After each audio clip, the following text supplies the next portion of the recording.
Na mtazamaji, zaidi ya nusu ya Wakenya hawatasherehekea sikukuu ya Krismasi mwaka huu.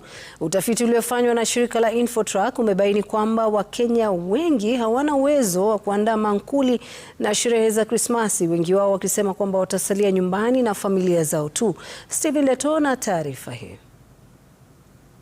Kulingana na utafiti uliofanyika tarehe 19 na tarehe 20 mwezi huu wa Disemba, asilimia 55 ya Wakenya inasema kuwa hawatashiriki katika sherehe za Krismasi mwaka huu. Asilimia 45 nao wakisema kuwa watajumuika na familia zao kusherehekea Krismasi. Utafiti wa maeneo unaonyesha kuwa asilimia 68 ya Wanamulembe hawatasherehekea Krismasi, huku asilimia 61 kutoka Mlima Kenya wakikosa hamu ya Krismasi. Maeneo ya Mashariki na Bonde la Ufa wakifunga orodha ya maeneo ambayo hayatashiriki Krismasi. Kulingana na utafiti huo, kati ya wale ambao hawatashiriki Krismasi, asilimia 57 ni wanawake, huku asilimia 53 wakiwa ni wanaume.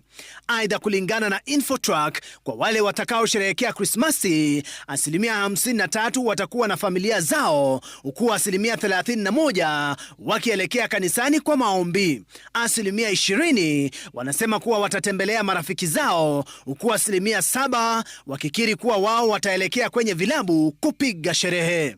Kwa wale ambao hawatasherehekea, wametoa sababu kama vile asilimia 78 wanasema kuwa mifuko yao imetoboka, huku asilimia 16 wanasema hawana haja na Krismasi, na asilimia 11 wakisema bado wako kazini kama mimi hapa.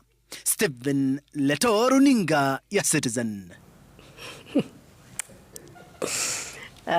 Pia sisi tuko katika